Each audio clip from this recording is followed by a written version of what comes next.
যারা হয়তো heart attack বা দেখা যায় স্ট্রোকের পরে আমরা দেখা যাচ্ছে রিং পরিয়েছি বা স্ট্যান্টিং করিয়েছি বা এনজিওপ্লাস্টি করানো হয়েছে, তাদের ক্ষেত্রে রোজার জন্য কি কোনো ধরনের বিশেষ নিয়ম কারণ পালন করা উচিত কিনা খাবার দাবার বা তাদের চলাফেরাতে বা ওষুধ খাওয়ার ক্ষেত্রে? হ্যাঁ, ধন্যবাদ। যেমন যাদের হার্ট অ্যাটাক হয়েছে বা যাদের রিং বসানো হয়েছে, বাইপাস সার্জারি করা হয়েছে বা ভালভ চেঞ্জ করা হয়েছে, এইসব রোগীর ক্ষেত্রে এটা মোটামুটি হার্টের যে অ্যাটাক রোগীর ক্ষেত্রে মোটামুটি ম্যানেজমেন্ট অ্যাক্ট।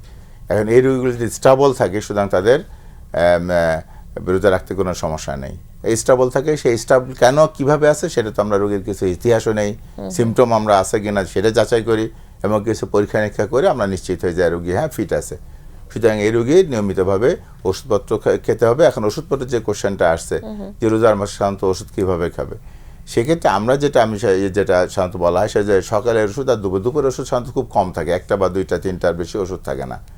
এই জন্য সকালের ওষুধ আর দুপুরের ওষুধ সাধারণত আমরা ইফতার পরে খেতে বলি, আর রাতের ওষুধ যেটা আছে সেটা আমরা সেহরি পরে সাধারণত খেতে বলি। এখন যেটা আছে যে পরেই খেতে বলা হয়, এক্ষেত্রে আমরা কোনো একটু চেঞ্জ করি যে বেশ করে গ্যাস্ট্রিকের ওষুধ যে আছে, গ্যাস্ট্রিক ওষুধ আমরা অনেক সময় রোগীরা কনফিউজ হয় যে আমার তো খাওয়ার আগে খাওয়ার কথা, কমপক্ষে আধা ঘন্টা আগে খাওয়ার কথা, তাহলে আমরা রোজার মাসে আমি কীভাবে খাবো? রোজার মাসে তো আমার সেহরি সময় নাই, খাওয়ার সুবিধা আছে যে আমি ঠিক আছে আধা ঘন্টা আগে খেলাম, কিন্তু ইফতারের আগে আমি কীভাবে ওষুধ খাবো? তো সেই ক্ষেত্রে যে গ্যাস্ট্রিকের ওষুধও কিছু কিছু ওষুধ আছে যে ওষুধগুলো খাওয়ার আগেও খাওয়া যায় এবং খাওয়ার পরে খেলে একই রকমের কার্যকরী। তা আমরা রোজার মাসে অনেক সময় সেই ওষুধগুলো অ্যাডজাস্ট করে দিই, ওই ধরনের গ্যাস্ট্রিকের ওষুধ যে ওষুধগুলো উনি খাওয়ার পরেও খেতে পারেন সেভাবে অ্যাডজাস্ট করে দিই।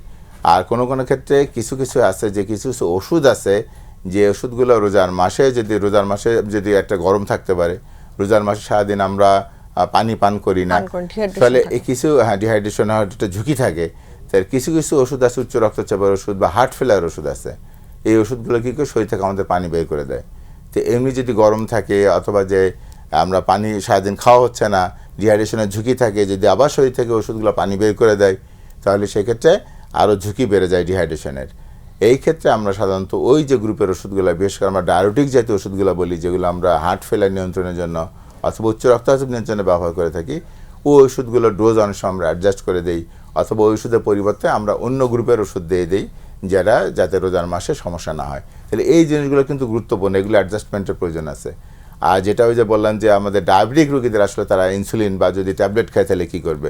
সারাদিন তো সে খাচ্ছে না, তাহলে সুতরাং তার হাইপো হওয়ার ঝুঁকি বেশি আনে। এই জন্য সেক্ষেত্রে আমরা যে ইনসুলিন নেয় অথবা ট্যাবলেট খায়, যে সকালের ট্যাবলেট অথবা হলো ইনসুলিন যেটা আছে সেটা হলো ইফতারের পরে নিবে বা ইফতারের সময় নিতে পারে, ইফতার মাঝখানে বা ইফতার করেও নিতে পারে। এখনকার ইনসুলিনগুলো আধুনিক ইনসুলিন, যেমন আগে বলা হয়তো যে আমার তো খাওয়া আধা ঘন্টা আগে নিতে হবে, তাহলে আমি রোজা কীভাবে রাখবো? তো এখনকার ইনসুলিন যেটা আছে খুব র্যাপিডলি কাজ করে, সুতরাং সমস্যা নেই। আধুনিক ইনসুলিনগুলো ওরা যদি আমি খাওয়ার সময় দিই বা খাওয়ার পরে জাস্ট একদম পরে দিই, আমার এফিকেসি বা আমার কার্যকারিতা ভালো থাকবে, এটা নিয়ে টেনশনের কিছু নেই। আর সকালের যে ওষুধটা থাকে যেটা আমরা রাতের খেতাম, এখন সকালে যেহেতু সারাদিন আমরা খাই না, সুতরাং ওখানে হাইপোসমানা বেশি থাকে, সেই ক্ষেত্রে আমরা ইনসুলিন যেটা সন্ধ্যায় নিত বা রাতে নিত সেটা আমরা ইউজুয়ালি ডোজটা হাফ করে দিই।